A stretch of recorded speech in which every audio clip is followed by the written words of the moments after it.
శివమహాపురాణంలో చైత్రమాస శుక్లపక్ష నవమి మధ్యాహ్నం 12 గంటలకి అభిజిత్ ముహూర్తంలో అభిజిత్ లగ్నంలో మహానుభావుడు రామచంద్రమూర్తి పుడితే అర్ధరాత్రి 12 గంటలకి మృగశీర్ష నక్షత్రంలో అమ్మ పార్వతీదేవి పుట్టింది అని ఉంది. కానీ సంప్రదాయంలో లోకంలో చేయడం మాత్రం మనం అష్టమి నాడు చేస్తాం. చైత్రమాసంలో వచ్చేటటువంటి శుక్లపక్ష అష్టమి పార్వతీదేవి యొక్క ఆవిర్భావ దినం. అందుకే వసంతకాలంలో వచ్చేటటువంటి వసంత నవరాత్రులు కూడా కలశపెట్టి అమ్మవారిని ఆరాధన చేయడం. 2 కాలముల యందు 2 ఋతువులలో ఆయన తన దంస్ట్రలు బయట పెడతాడు. కోర బయటికి వస్తుంది. కోర బయటికి వచ్చింది అంటే ఒకటే జననాశనం అయిపోతుంది. అందుకే దావృతువు ఆ 2 ఋతువులు కూడా యమదంస్ట్రాఖ్యే యమదంస్ట్రలు అంది దేవీ పురాణం. యమదంస్ట్రాఖ్యే నూనం సర్వజనేషు వైహి. లోకంలో విపరీతంగా ప్రమాదాలు జరుగుతాయి. అసలు ఊహించడానికి వీలు లేనంతంత పెద్ద పెద్ద ప్రమాదాలు జరిగి అంతమంది జనులు నష్టపోతారు.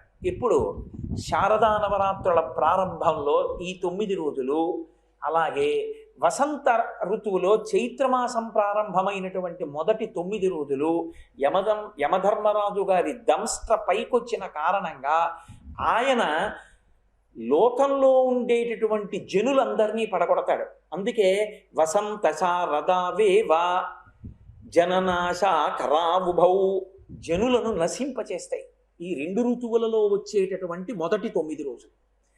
కాబట్టి చైత్రమాసంలో వచ్చేటటువంటి మొదటి 9 రోజులలో అష్టమి నాడు అమ్మవారి ఆవిర్భావ దినం కనుక, భవాన్యుత్పత్తి జరిగినటువంటి రోజు కనుక, నవరాత్రులు కలశపెట్టి చైత్రమాసంలో అమ్మవారిని ఎవరు ఆరాధన చేస్తారో వసంత నవరాత్రుల్లో వారందరికీ కూడా అమ్మవారి అనుగ్రహం కలుగుతుంది. రెండవది, ఆంతరముగా చచ్చిపోవడం అంటే ఏమిటో తెలుసా? దక్షిణాయనం పవిత్రమైన కాలం, కానీ దక్షిణాయనంలో చీకటి ఎక్కువ ఉంటుంది. చీకటి ఎక్కువ ఉంటుందంటే అసురుల చేత చుట్టబడి ఉంటుంది. రాక్షసులు పరివేష్టించి ఉంటారు.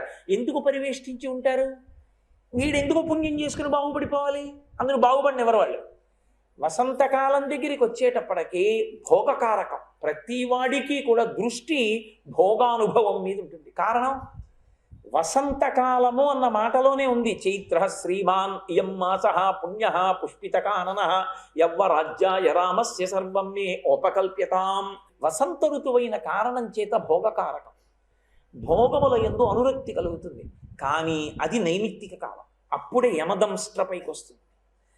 అందుకని ఆ సమయంలో కలశపెట్టి పరదేవతని ఆరాధన చేస్తే ఆవిడే తమో గుణాన్ని రజోగుణాన్ని కూడా పోగొడుతుంది.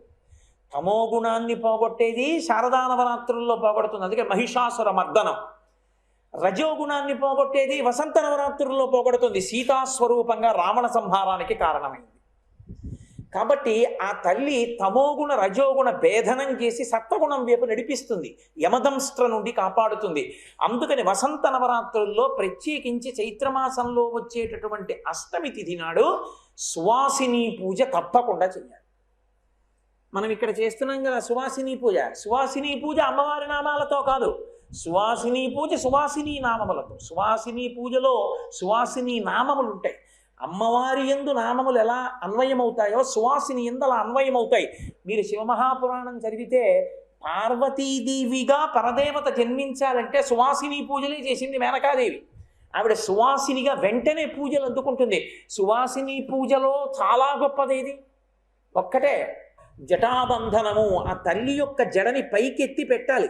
ఇప్పటికీ కాంచీపురంలో ఆ సుగంధ కుంతలాంబ అని అమ్మవారు, ఆ సుగంధ కుంతలాంబ అమ్మవారు అద్దాల మంటపంలో ఉంటుంది. అద్దాల మంటపంలో ఉన్నటువంటి సుగంధ కుంతలాంబకి ప్రదక్షిణం చేస్తుంటే ఆమె జట కనపడుతుంది. ఆ తల్లిని కళ్యాణానికి తీసుకెడతారు. ఆ కళ్యాణమూర్తిగా తీసుకెళ్ళినప్పుడు ఆవిడ బొగ్గల్లో ఎరుపుతనం కనపడుతుందట కంచిలో ఇప్పటికీ. అంత గొప్ప స్వరూపం. అందుకే సుగంధ కుంతలాంబ, నీలకుంతలాంబ, ఘనకుంతలాంబ, శ్యామకుంతలాంబ అన్ని పేర్లు ఆవిడికి. ఆవిడ యొక్క కబరీబంధము కనపడుతుంది. ఆ కబరీబంధాన్ని, సువాసిని కబరీబంధాన్ని జటని పైకెత్తి జటాబంధనం చేయమని చెప్పారు. దానికి చిన్న తాడు కట్టడమో, ఈ రోజుల్లో అయితే రబ్బర్ బ్యాండ్ అంటారేమో దాన్ని, అది పెట్టడమో చేస్తే అమ్మవారి కేశపాశ దర్శనము చేత అజ్ఞానము నశిస్తుంది, సర్వమంగళములు సిద్ధిస్తాయి. వసంత ఋతువులో అత్యంత గొప్పది ఏది అంటే అశోక పుష్పం. అది ఎర్రటి రంగుతో పువ్వు పూస్తుంది. ఈ అశోక పుష్పాలతో అష్టమి తిథి నాటి సాయంకాల వేళ పార్వతీ పరమేశ్వరుడిద్దరికీ పూజ చేస్తారు. పార్వతీ పరమేశ్వరులిద్దరికీ పూజ చేసి ఇందులో 8 పువ్వులు మొగ్గలు మొగ్గలుగా ఉన్నటువంటి అశోక మొగ్గల్ని 8 మొగ్గల్ని తీసుకుని భర్త పళ్ళెల్లో పెట్టి ప్రసాదంగా ఇస్తాడు భార్యకి. ఈ ప్రసాదంగా ఇవ్వబడినటువంటి 8 అశోక పుష్పాల మొగ్గల్ని గృహిణి ఇల్లాలు ఇంటి యజమానురాలు నవిలి తింటుంది. నవిలి తిన్నప్పుడు అడుగుతుంది, నువ్వు అశోక వృక్షం నుంచి వచ్చిన దానివి, నువ్వు మధుమాస సముద్భవం, నువ్వు చైత్రమాసంలోనే పువ్వు పూస్తావు. ఎందుకంటే మహాపతివ్రతకి అశోక వృక్షానికి సంబంధం. అశోక వృక్షం పువ్వు పుయ్యదు వసంతకాలంలో. అది పువ్వు పుయ్యాలంటే పద్మినీ జాతి స్త్రీ వెళ్ళి తన కాలుతో తన్నాలి. తన కాలుతో తంతే వెంటనే పుష్పాలు పూస్తుంది. దానికి ఆ లక్షణం. సౌందర్యలహరిలో శంకరాచార్యులు వారు అమ్మవారి పాతివ్రత్యం గురించి చెప్పారు. అశోక వృక్షం పువ్వులు పూయడానికి అమ్మా నిన్ను కాలుతో తన్నమంటే నేనంటూ తాకితే పరమశివుణ్ణే తప్ప అశోక వృక్షమైనా నేను ముట్టుకోనని నువ్వు తన్నలేదమ్మా అన్నారు. కాబట్టి అంతటి పాతివ్రత్యం ఉన్న తల్లి. అశోక వృక్షానికి పద్మినీ జాతి స్త్రీకి అంత దగ్గర సంబంధం. ఆ అశోక వృక్షము యొక్క స్పర్శ చేత శోకనాశనం అవుతుంది, ప్రత్యేకించి స్త్రీలకి. వాడు అమాయకుడై పెట్టలేదు, వాడు ఏం భక్తితో పెట్టకపోయినా అమ్మవారిని తీసుకెళ్ళి అశోకవనంలో వాడికున్న వాంఛ వేరు. అందుకని ఆమె శారీరక ఆరోగ్యం తరిగిపోకూడదని అశోక వృక్షంలో శిశుపావృక్షం కింద పెట్టాడు. అశోక వృక్షపు గాలి, శిశుపావృక్షపు గాలి స్త్రీ సంబంధమైన వ్యాధులు పటమరించకుండా చేస్తాయి. అందుకని అక్కడ ఉంచాడు. కాబట్టి ఆ అశోకవనంలో ఉండేటటువంటి పుష్పాలు తెచ్చుకుంటారు. తెచ్చుకుని పూజ చేసి 8 మొగ్గలు భర్త ప్రసాదంగా ఇస్తారు. ఇచ్చిన వాటిని ప్రసాదంగా స్వీకరిస్తారు. స్వీకరించి నవ్వులుతారు. ఇప్పటికీ శాస్త్రంలో ప్రమాణం ఏం చెప్తారంటే, అలా 8 అశోక మొగ్గలను ఈ అశోకాష్టమి భవాన్యుత్పత్తి జరిగినటువంటి రోజున ఏ ఇంటి ఇల్లాలు నవ్వులుతుందో, ప్రసాదంగా తీసుకుంటుందో, ఆమెకి పై సంవత్సరము వరకు గుండెలు బాదుకుంటూ శోకించవలసిన అవసరము కలగదు. అలా శోకించవలసిన అవసరము ఆమెకి కలగదు. ఆమె పరమ ఆరోగ్యంతో ఉండి చక్కగా భర్తని సేవించి ఇద్దరూ కలిసి ఎన్నో ధర్మకార్యాల్ని చేయగలుగుతారు. అందుకే అశోకాష్టమి నాడు ప్రదోష వేళలో పార్వతీ పరమేశ్వరుల అర్చన చెయ్యాలి. అథవా కనీసం అశోకాష్టమి నాడు శివాలయంలో ఉన్నటువంటి పరదేవతా దర్శనమన్నా చెయ్యాలి. ఇంట్లో పార్వతీ పరమేశ్వరార్చన చేసి అమ్మవారి అనుగ్రహాన్ని పొందాలి. అందున ఆమె సువాసిన్యర్చన ప్రీత. అందుకే అశోకాష్టమి ప్రత్యేకించి సువాసినులు పూజ చేసి పరదేవతానుగ్రహాన్ని పొందుతారు. సువాసిని తీసుకొచ్చి పూజ చేయడం, చక్కగా సువాసినుల్ని ఇంటికి పిలిచి వాళ్ళకి పసుపు కుంకాలు, గాజులు మొదలైనవి ఇవ్వడం, అన్నిటికన్నా పరమోత్కృష్ట ప్రసాదంగా చెప్పబడినదేదో తెలుసా? సువాసిని చేతికి మీరు ఇలా ఇవ్వగానే సువాసిని ఇలా చేతులతో పట్టుకుంటే అంత పదార్థాన్ని పరదేవతయే పట్టుకుని తిన్నట్టుగా శాస్త్రంలో వేసినటువంటి వంటకం ఏదో తెలుసా? అమ్మవారు పరమ ప్రీతి పొంది సంతోషించాలంటే అప్పాలు వండి బెల్లంతో చేసిన బియ్యపు పిండితో కూడిన అప్పాలు, అవి నేతిలో వేయించాలి, నూనెలో కాదు. నేతిలో వేయించినటువంటి అప్పాలని సువాసినులకు ఇచ్చి సువాసినులు పరదేవతకి నైవేద్యం పెట్టినా వాళ్ళు పుచ్చుకున్నా అమ్మవారే స్వీకరించినట్టు. అది అమ్మవారి యొక్క పరమ అనుగ్రహానికి కారణం. పోతన గారు భాగవతం చేస్తూ రుక్మిణీ కళ్యాణ ఘట్టంలో చెప్తారు, ఆడపిల్లని పెళ్లి కూతుర్ని చేసినప్పుడు సువాసినుల్ని పిలిచి ఇప్పించాలి నేతి అప్పాలు. నేతి అప్పములను ఇచ్చింది అని రాశారు. ఆ అప్పాలు సువాసిని అందుకుంటే పరదేవత అందుకున్నట్టే. అంత గొప్పది. కాబట్టి చక్కగా అమ్మవారి యొక్క అనుగ్రహాన్ని పొందడానికి పరిపుష్టమైనటువంటి కాలము చైత్రమాసంలో వచ్చేటటువంటి ఆ 9 రాత్రులు. రాత్రులను ఎందుకంటాము? పగలు కదా పూజ, రాత్రి అన్న పేరు ఎందుకు వచ్చింది అంటే కేవలము భౌతికంగా బయట కలిగేటటువంటి ఫలితములే కావు. రాత్రి అన్న మాటకు అర్థం చీకటి అని. చీకటికి అర్థం ఏమి అంటే భయహేతువు, భయమును కలిగించున్నది. దేనికి భయం చీకటి? ఉన్న వస్తువు ఉన్నట్లుగా తెలియదు. అక్కడ తాడుబడి ఉందనుకోండి, పావులా కనపడుతుంది. ఆ తాడు ముందు భాగం లేచి ఇలా కదులుతోందనుకోండి, పడగలా కనపడుతుంది. లేని కృష్ణపాదాలు కనపడతాయి, అందులో లేని బుస్సు వినపడుతుంది, హడిలిపోయి చెమటలు కారిపోతాయి. అదే ఒక దీపం తెచ్చి ఇలా చూశారనుకోండి, అది తాడు, పాము కాదురా తాడు అని తెలిసిందనుకోండి, అన్నీ పోయాయి. పడగేది, కృష్ణపాదాలేవి, బుస్సేది, అన్నీ పోయాయి ఒక్క దీపకాంతిలో. చీకటి భయహేతువు, చీకటి సత్యాసత్య వస్తువుల యొక్క భేదమును ఎరుకలోనికి రానివ్వదు. సత్య వస్తువు గోచరము కాదు. అదే ఆ రాత్రి వెళ్ళిపోయింది, రాత్రి దాటిపోయిందంటే సూర్యకిరణములు పడతాయి. సూర్యకిరణములు పడ్డాయంటే గుర్తు ఏమిటంటే సత్య వస్తువు దర్శనమవుతుంది. అటువంటి సత్య వస్తువు ఎన్నటికీ మారనిది, అగ్ని చేత కాల్చబడనిది, నీటి చేత తడపబడనిది, వజ్రము చేత కొట్టబడనిది అయినటువంటి సత్య వస్తువైన అంతటా పరివ్యాప్తమైన ఆత్మ నేనన్న అనుభవము కలగడానికి చీకటి పోయి రాత్రి పోయి వెలుతురు రావడం అని గుర్తు. అందుకని బతుకు తెల్లారిపోవాలి. కాబట్టి ఆ తెల్లవారిపోవడం అనేటటువంటి దాంట్లో, ఆ పండిపోవడం అన్న దాంట్లో ఇక భయం పట్టుకున్నంతకాలం భయం, లోపల పండిపోయి విడిపోతే జ్ఞానం. మీరు అందుకే చూడండి, పిందెగా ఉంటే గట్టిగా పట్టుకుంటుంది, దోరగా ఉంటే గట్టిగా పట్టుకుంటుంది, కాయగా ఉంటే పట్టుకుంటుంది. పండిపోయిన చేదుకాయలు కూడా తీయగా అయిపోతాయి. వేపకాయ చేదు, వేప పండు తీపి, అవి ముద్దగా అయిపోతుంది లోపల పదార్థం అంతా. ఇప్పుడు పండిపోయిన పండు ఇక చెట్టుని పట్టుకోవాలనుకోదు, ముచికని తానే వదిలేస్తుంది, నిర్భయంగా వదిలిపెడుతుంది. పండిపోవాలరా అంటారు. అందుకే జీవితంలో మనకి చూడండి, పంటలు వేసుకున్నారంటారు, పిల్లలు పంటలు వేసుకున్నారండి అంటారు.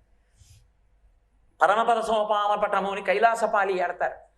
అందులో దేవతల్లో తిరిగితే పండిపోయినట్టు కాదు, మధ్యలో ఉన్న పరబ్రహ్మస్వరూపంలోకి వెళ్ళిపోవాలి. వాడు పండిపోయాడండి అంటారు. ఇదేంటి ఆయన అండి పండు మహానుభావుడు అంటారు. ఆయన పండిపోయాడండి జీవితంలో అంటారు. పండిపోవాలి, పండిపోవాలి తప్ప ఎండిపోకూడదు. ఆ పండిపోవడంలో ఉంది అందమంతా. ఆ పండిపోవడం కోసం పట్టి విడిచిపెట్టాలి. పట్టు విడుపు దేనికోసం అంటే పండడం కోసం.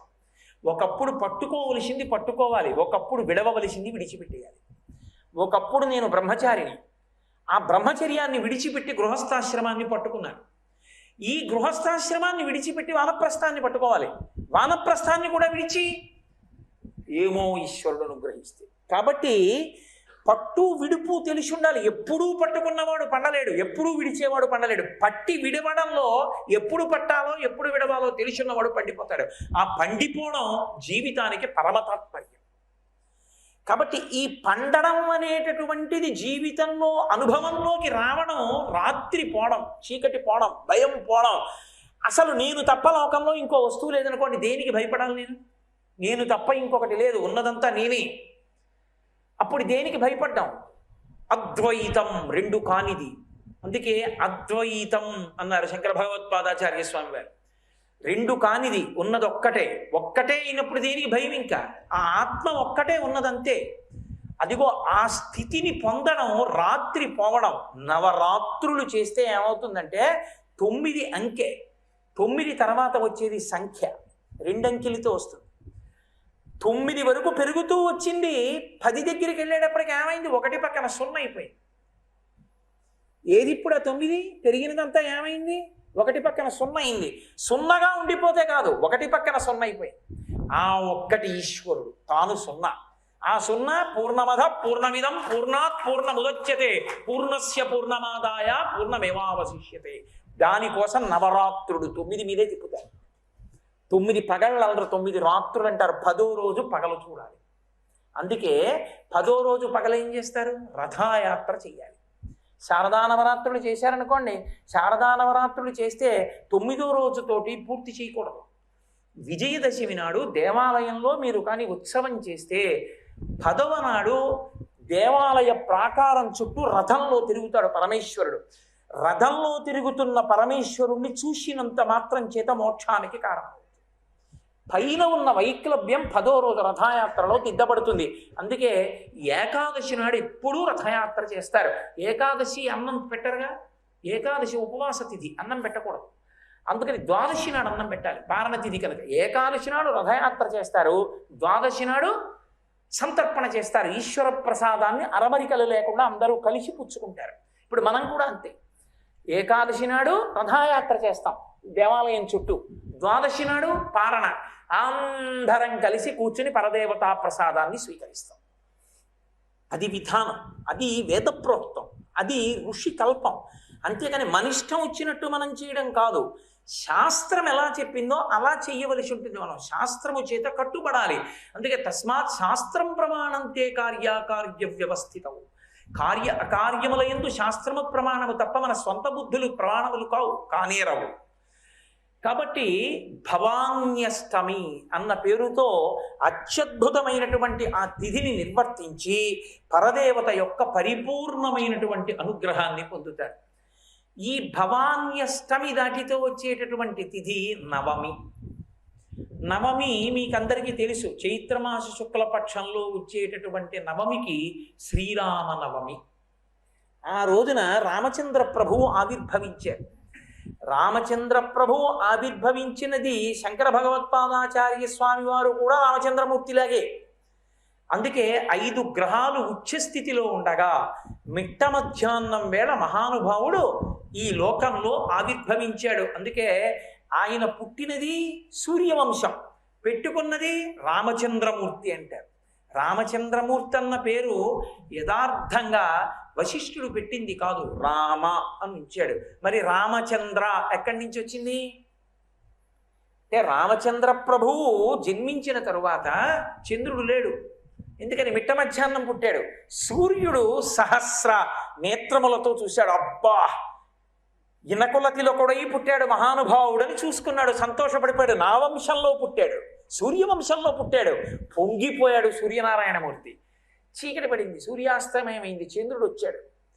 చాలా బాధగా కన్నుల నీరు పెట్టుకుని కన్నుల నీరు తుడుచుకుంటూ కనపడ్డాడు. ఏమలా ఉన్నావు అని అడిగాడు.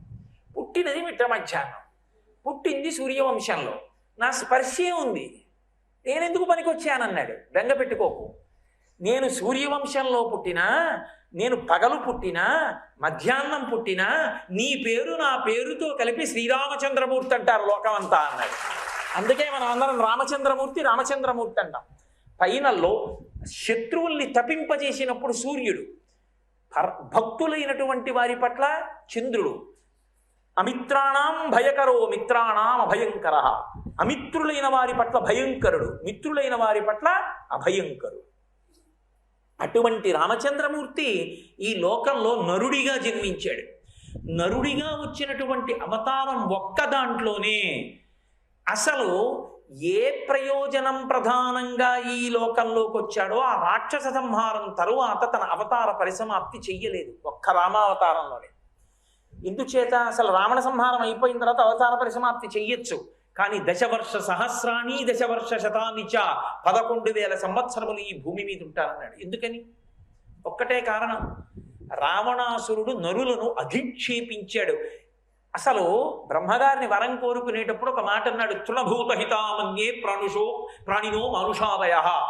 మిగిలిన వాళ్ళ పేర్లు ఎత్తి వాళ్ళ వలన మరణము కలగకూడదని కోరుకుంటాను, అసలు నేను నరవానరముల పేరెత్తాను, వాళ్ళ వలన సరిపోకూడదని వరమడగడం ఏడు, వాళ్ళని ఏం చేస్తారన్నాడు. అంత చులకన చేయబడినటువంటి నరుని యొక్క వైభవం ఏమిటో లోకానికి చాటి చెప్పడానికి రావణ సంహారం చేసిన తర్వాత 11,000 సంవత్సరములు ఈ భూమి మీద ఉండి నరుని యొక్క వైభవాన్ని లోకానికి చాటి చెప్పినటువంటి మహోత్కృష్టమైన అవతారము శ్రీరామావతారం. కాబట్టి శ్రీరామ నవమి ఎలా చెయ్యాలి అన్నది శాస్త్రప్రోక్తం. శ్రీరామనవమి చేసేటప్పుడు శ్రీరామనవమి పూర్ణోపవాసం. శ్రీరామనవమి నాడు అసలు ఉపవాస విరమణం లేదు, మరునాడే ఉపవాస విరమణం. శ్రీరామనవమి తిథి నాడు ఎక్కడెక్కడ రామాలయాలు ఉంటే అక్కడక్కడికి తమ పిల్లలతో కలిసి వెళ్ళాలి. పెద్దవాళ్ళు ఎప్పుడో వెళ్ళడం కాదు, చిన్న పిల్లలతో వెళ్ళి కూర్చోవాలి, కూర్చుని భజన చెయ్యాలి. రామచంద్రమూర్తి భజన చేసి పెద్దలైనటువంటి వారు వచ్చి రామచంద్రమూర్తి ధ్యాన శ్లోకాలు చెప్తారు. శ్రీరాఘవం దశరథాత్మజం అప్రమేయం అని ఆయన ఎలా ఆజానబాహువరవింద దళాయతాక్షం రామం నిశాచర వినాశకరం నమామి వీరరాఘవ విజయరాఘవ అని పేర్లైనవి. ఆయన ఎప్పుడూ చేతిలో కోదండం పట్టుకుని ఉంటాడు. ఏ చేత్తో పట్టుకుంటాడో ఏ చేత్తో బాణాలేస్తాడో ఎవరికీ తెలియదు. ఆయన అసలు ఆయనని చూసి శూర్పణకి ఎందుకు మోహపడిందో తెలుసా? ఆయన అందం చూసి లోకంలో ఋషులు కూడా మోహించారు. పుంసామోహన రూపాయ పుణ్య శ్లోకాయ మంగళం. పురుషులు కూడా మోహించారు ఆయన అందం అటువంటిది. అందుకు కాదు, అసలు శూర్పణకి ఎక్కడ పొంగిపోయిందంటే, అసలు ఈ చెయ్యి ఎప్పుడు ఇలా పెట్టి బాణం తీస్తాడు? ఈ చేత్తో కోదండం పట్టుకుంటే ఇలా తీసి ఇలా తగిలించి వింటినారి ఆకర్ణాంతం లాగి కదా బాణం విడిచిపెట్టాలి. వచ్చిన పెద్ద తంట ఎక్కడొచ్చిందంటే శూర్పణకి అవి కనపడలేదు. ఇలా తీసి ఇలా పెట్టి ఇలా వేయడమే. ఆమెకి రామచంద్రమూర్తి బాహువు కానీ అక్షయ బాణ తూణీరంలోంచి బాణం తీయడం కానీ వింటినారికి తొడగడం కానీ లాగడం కానీ వదలడం కానీ కనపడలేదు. అదొక పెద్ద గిర్ర గిర్ర గిర్ర తిరిగిపోతోంది అంతే వేగం. ఆ బంగారు కాంతితో బాణాలు తీసి తొడిగి వదులుతుంటే ఇక్కడ చూసి అక్కడ చూస్తే ధన్ ధన్ ధన్ ధన్ పడిపోతున్నారంటే 14,000 మందిని 1 గంట 47 నిమిషాల్లో పడగొట్టి. అది ఆయన వేగం అంటే. రామావతారంలో వేసినటువంటి బాణ పరంపర వేగం బహుశా ఇంకా ఏ అవతారంలో లేదు. చీల్చి చిండడిశాడంటే శత్రుముఖం. అటువంటి అవతారం అవతారం. అందుకు కదూ గోపరాజు గారు పొంగిపోయి బండన భీముడత్త జనబాంధవుడు జ్వల బాణతోణ కోదండ కళ ప్రచండ భుజతాండవ కీర్తికి రామమూర్తికి రెండవ సాటి దైవమిక లేడనుచున్ గడకట్టి ఢేరి కాడాండ డడాండ దండ నిడజంబుల దండము నిండ మత్త వేదండము నిక్కి చాటెదను దశరథి కరుణాపయోనిధి అంటాడు. నేను ఏనుగు మీద ఎక్కి వచ్చి 4 వీధుల కూడల్లో 2 స్తంభాలు కట్టి దానికి ఒక పెద్ద భేరీ కట్టి దండ డండ దండ నిడదంబుల జండము నిండమత్త వేదండము నిక్కి చాటెదను ఢాం ఢాం ఢాం అని భేరీలు మోగించి రామచంద్రమూర్తితో సమానమైనటువంటి దైవం ఎక్కడున్నాడు? ఆయన బాణములు తీసి ప్రయోగిస్తున్నప్పుడు ఆయన భుజములు రుద్రతాండవం చేస్తాయి. అటువంటి తండ్రి నా తండ్రిని ఎలుగెత్తి చాటుతానని చెప్పుకున్నాడు. అటువంటి రామచంద్రమూర్తి ఆవిర్భవించి రాక్షస సంహారం చేసి ఈ లోకాన్నంతటినీ కూడా కాపాడి నరుల యొక్క వైభవాన్ని ప్రకాశింపచేసినటువంటి మహాపురుషుడు శ్రీరామచంద్రమూర్తి. అందుకే ఆ రోజున నిజానికి వీళ్ళు వాళ్ళు అని ఉండకూడదు. పిల్లలతో కలిసి దేవాలయానికి వెళ్ళిపోండి. వెళ్ళిపోయి దేవాలయంలో కూర్చుని ఇంట్లో తెల్లవారుజాముకి ముందే పూజ అయిపోవాలి. పూజ చేసేసుకుని రామచంద్రమూర్తి దేవాలయానికి చేరుకుని రామభజనలు చెయ్యాలి. ఇక ఎంత సంతోషం అంటే ఉర్రు తొలగిపోతూ చెయ్యాలి. చేసి పెద్దలు వచ్చి రామచంద్రమూర్తి ధ్యాన శ్లోకాలు చెప్పి రామచంద్రమూర్తి యొక్క మూర్తిని వైభవాన్ని వర్ణిస్తారు. వర్ణిస్తే ఆ వైభవాన్ని దర్శనం చెయ్యాలి. దర్శనం చేసి ఆ రోజు మధ్యాహ్నం భోజనం ఉండదు. ఏదో శరీరాన్ని నిలబెట్టుకోవడానికి కావలసినటువంటి సాత్వికమైన పదార్థాన్ని పరిమితముగా దైవీర్పితాహారములు స్వీకరిస్తారు. స్వీకరించి సాయంకాలం వేళలో సంధ్యావందనాదులు పూర్తయిన తర్వాత రామచంద్రమూర్తికి జరపబడినటువంటి పట్టాభిషేకంలో మకుటధారణ సర్గ చదవాలి. అందరూ కూర్చుని వినాలి. అర్థం కాకపోతే ప్రతి శ్లోకానికి అర్థం చెప్తారు. అర్థం చెప్తూ పట్టాభిషేక సర్గ చెప్తారు. పట్టాభిషేక సర్గ ప్రారంభ శ్లోకంలో వాల్మీకి మహర్షి చెప్పినది ఏమిటో తెలుసా? వృద్ధుడైన వశిష్ఠుడు సీతాసహితుడైన రామచంద్రమూర్తిని సింహాసనముపై కూర్చుండబెట్టే. పట్టాభిషేకం అభిషేకం ఓషధీజలముల చేత అభిషేకించారు. కాత్యాయన వశిష్ఠో వామదేవశ్చాజామాలి రసకాశ్యప కాత్యాయన సుయజ్ఞశ్చ గౌతమో విజయస్తథా. ఆ మహర్షులందరూ వచ్చి బంగారు పాత్రలలో ఉన్నటువంటి ఓషధీ రసములతో అభిషేకం చేశారు. ఈ లోకంలో ఆవాహన చేయబడినటువంటి జలములు కానీ లేదా ముందుగా తీసుకొచ్చి దాచి పట్టాభిషేకంలో వాడిన నదీ జలాలు కానీ వాడబడకుండా రేపు పట్టాభిషేకం అంటే ఇవాళ రాత్రి 4 సముద్రముల యొక్క జలములు 500 నదుల జలములు తేపడి అభిషేకము చేయబడినటువంటి పట్టాభిషేకమును పొందిన ఏకైక ప్రభువు శ్రీరామచంద్ర ప్రభు. ఎందుకని? మా స్వామి హనుమన్నారు. ఆయన ఆయన వేగాన్ని ఎవరు తట్టుకోగలరు? మనోజవం మరుతతుల్య వేగం జితేంద్రియం బుద్ధిమతాం వరిష్టం వాతాత్మజం వనరయూధ ముఖ్యం శ్రీరామదూతం శిరసానమామి. ఆ వానర సమూహములు 500 నదుల నీళ్లు, 4 సముద్ర జలాలు బంగారు కలశలతో తెచ్చారు. ఓషధీ జలములను పిండాడు వశిష్ఠుడు. ఆ బంగారు పాత్రనెత్తి ఓషధీ జలములతో అభిషేకం చేసి ఆ కిరీటాన్ని వర్ణిస్తారు. ఆ బంగారు కిరీటాన్ని ఆ బంగారముతో అలంకరింపబడినటువంటి సభా ప్రాంగణంలో బంగారు ఆసనం మీద ఉంచి వర్ణిస్తాడు.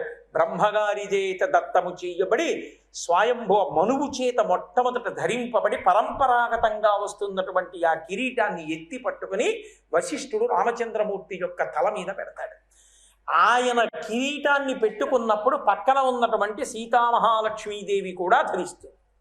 అనగా ఆదిలక్ష్మి అయిన రుక్మిణితోడ క్రీడ సల్పుచున్న కృష్ణు చూచి పట్టణంబులోని ప్రజలుల్లసిల్లిరి ప్రీతులగుచు ముక్త భీతులగుచు అంటారు పోతన గారి భాగవతంలో. అలా సీతారాములిద్దరినీ కలిపి చూస్తే సమస్త భయములు తొలగిపోతాయి.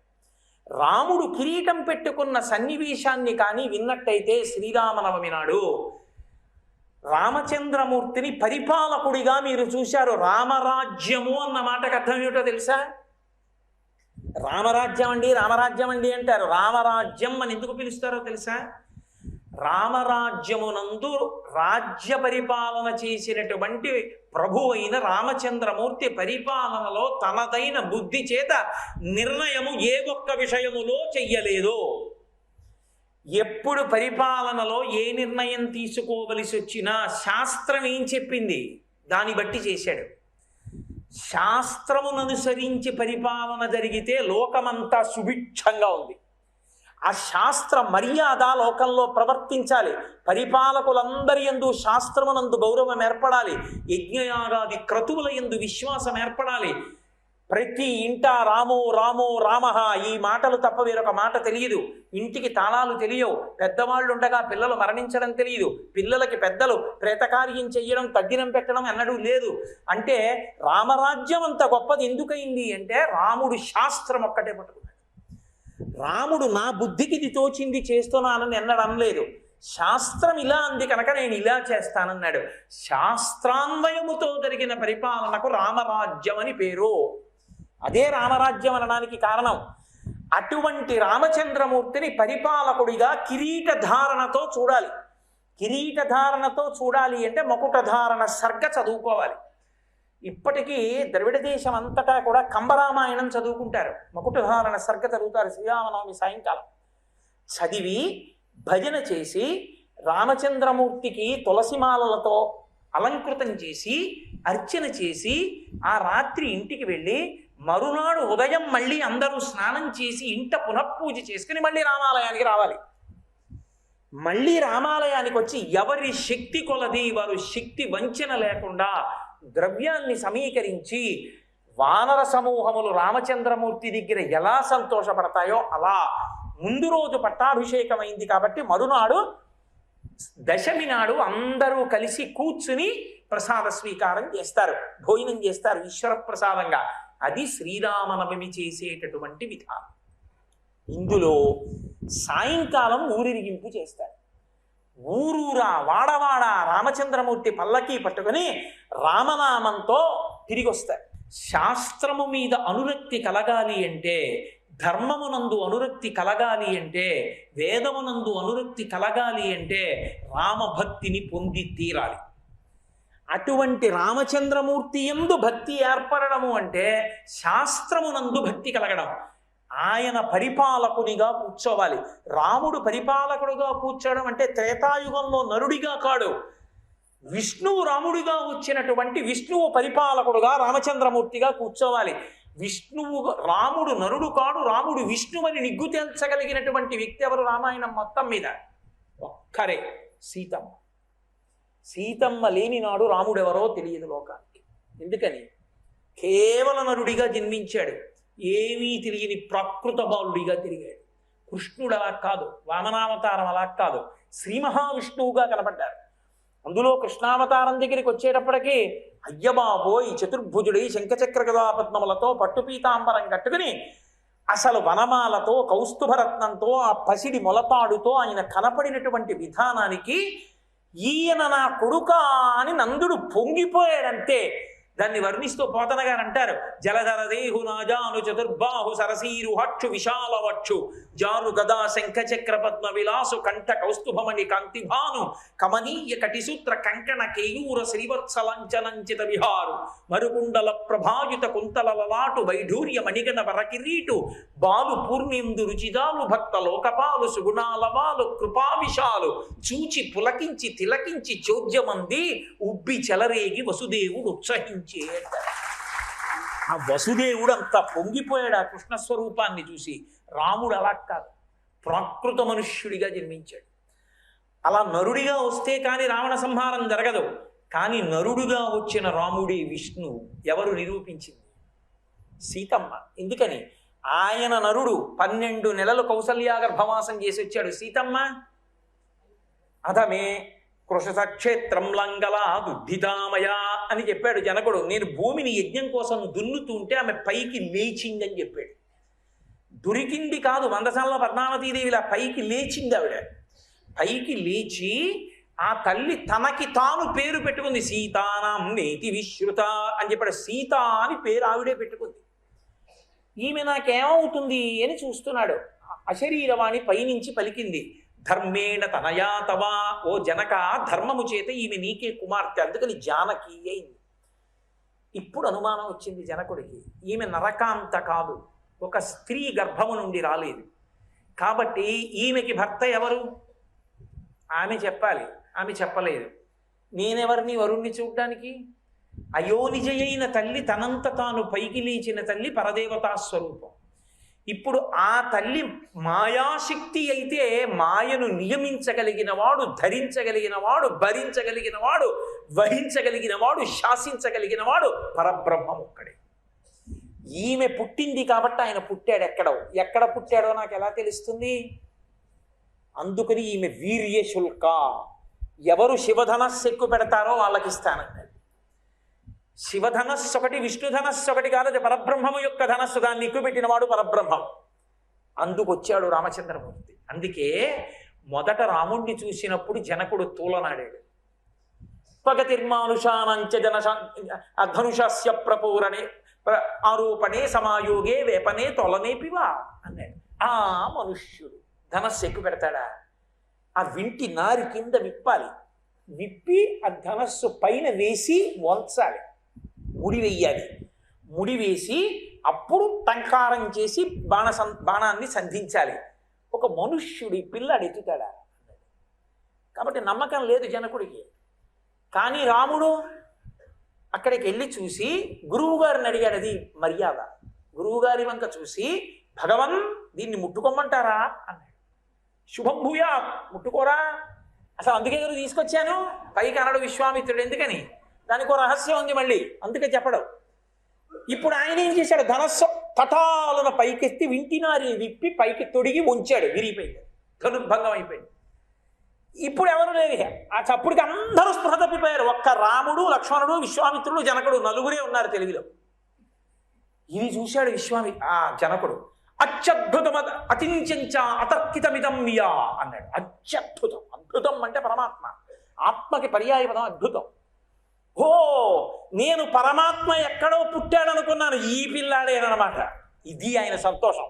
అందుకే జనకానాం కులే కీర్తిం హరిష్యతి మే సుత అన్నాడు. జనకుల కీర్తి పెంచింది నా తల్లి సీతమ్మ అన్నాడు. పరబ్రహ్మాన్ని తెచ్చి నా కన్నుల ముందు నిల్చోబెట్టింది. ఇప్పుడు నాకు అర్థమైంది. ఇప్పుడు సీతా కళ్యాణం చేస్తానన్నాడు. గబగబా బంగారు పాత్రతో నీళ్లు తెచ్చి రాముడి చేతిలో పోస్తున్నాడు పిల్లని గ్రహించమని. ఆయన అన్నాడు, దీయమానాం నతుతదా ప్రతిజగ్రాహ రాఘవ అయోధ్యాధిపతే ప్రభో అవిజ్ఞాయ పితుశ్చద్ధ. ఏమిటి నువ్వు ఇవ్వడం ఏమిటి, నేను గుచ్చుకోవడం ఏమిటయ్యో? నాకు భార్యగా ఎవరు ఉండాలో నిర్ణయించవలసిన వాడు నా తండ్రి దశరథ మహారాజు. అందుకు చెప్పదా విశ్వామిత్రుడు. నా తండ్రిని అడుగు, దశరథ మహారాజు గారు ఈ పిల్లని పెళ్లి చేసుకోరా అంటే అప్పుడు చేసుకుంటాను. అంతేగాని నువ్వు ఇచ్చేస్తే నేను గుచ్చేసుకోను. అలాగా మా నాన్నగారు నిర్ణయించాలి, అది మర్యాద. ఇంటికి కోడలుగా ఎవరు రావాలో నిర్ణయించవలసిన వాడు తండ్రి. కొడుకు తానే వెతుక్కుంటే తండ్రి కీర్తి ఎందుకు కాలిపోవడానికే? తండ్రి నిర్ణయిస్తాడు. నీకు చదువు చెప్పించినప్పుడు, నిన్ను కన్నప్పుడు, నీకు ఆస్తి ఇచ్చినప్పుడు, నీకు లోకంలో మర్యాద తెచ్చినప్పుడు, నీకు అన్నం పెట్టినప్పుడు పనికొచ్చిన తండ్రి నీకు భార్యగా ఎవరు ఉండాలో నిర్ణయించలేనంత అవివేక నీ దృష్టిలో? రాముడు నరుడిగా ధర్మాన్ని నిరూపించాడు. నా తండ్రి ఒప్పుకోవాలన్నాడు. అప్పుడు జనకుడు కబురు చేశాడు. దశరథ మహారాజు గారు వచ్చారు, ఉభయ వంశాల గురించి కనుక్కున్నారు. నేను ఈమెల్ని కోడలిగా స్వీకరిస్తున్నానన్నారు. అంటే సీతమ్మ పక్కన కూర్చుంటే అర్థమైంది రాముడు నరుడు కాడు పరబ్రహ్మని. ఇది సీతమ్మ పక్కన లేని నాడు రాముడు పరబ్రహ్మని తెలియదు. పరబ్రహ్మం అయితే తప్ప యుగములు దాటిపోయినా పూజకి మనం స్వీకరించాం కదా. అందుకని రామపరబ్రహ్మం, ఆ రామపరబ్రహ్మని నిర్ణయించిన సీతమ్మతో కలిపిన ఘట్టం సీతారామ కళ్యాణం. కళ్యాణం అంటే జీవబ్రహ్మైక్య సిద్ధి. వివాహం అంటే ఇద్దరి మధ్య కలయిక, ధర్మ ప్రజాపత్యర్థం, ధార్మికమైన సంతానం కోసం కాదు. జీవుడు బ్రహ్మము ఏకమైపోయిన ఘట్టానికి కళ్యాణ ఘట్టం అని పిలుస్తారు. పూర్ణత్వాన్ని పొందాలి జీవ బ్రహ్మైక్య సిద్ధి అని చిన్ముద్ర. అదిగో అది నిరూపణం చెయ్యడానికి సీతా కళ్యాణ ఘట్టం చేస్తారు. ఆ కళ్యాణ ఘట్టం చేసి సీతమ్మ పక్కన ఉంటే కదా అప్పుడు కదూ పరబ్రహ్మతత్వానికి పట్టాభిషేకం. అందుకని మకుటధారణ సర్గ చెయ్యాలి. యథార్థమునకు మకుటధారణ సర్గ చదివి, పట్టాభిషేక సర్గ చదివి, మరునాడు ఉపవాస విరమణం చేసి అందరూ కలిసి కూర్చుని భోజనం చెయ్యాలి. కాబట్టి అదిగో అది శ్రీరామ నవమి. అక్కడికి వసంత నవరాత్రులు పూర్తవుతాయి. పూర్తయితే రామచంద్రమూర్తి పట్టాభిషేకం అయిపోయిందనుకోండి, పుష్పక విమానం ఎక్కి ఉత్తర దిక్కుకు వెళ్ళిపోతాడు అయోధ్యకి. రావణుడైతే ఉత్తరం నుంచి దక్షిణానికి తీసుకొస్తాడు, తనది కానిది కిందకి తీసుకొస్తాడు. కుబేరుడికి బ్రహ్మగారి ఇచ్చిందాన్ని అంటే భౌతికమైన సుఖముల కొరకు కిందకి దింపుతాడు. రాముడు ఉన్న పుష్పకంలో ఎంతమంది అయినా ఎక్కచ్చు, ఇంకా ఒకళ్ళకి చోటు ఉంటుంది. రాముడున్న పుష్పకం ఎక్కిన వాళ్ళు పట్టాభిషేకం చూడడానికి ఎడతారంటే రాముని చేత పరిపాలింపబడతారు, రామానుగ్రహాన్ని పొందుతారు.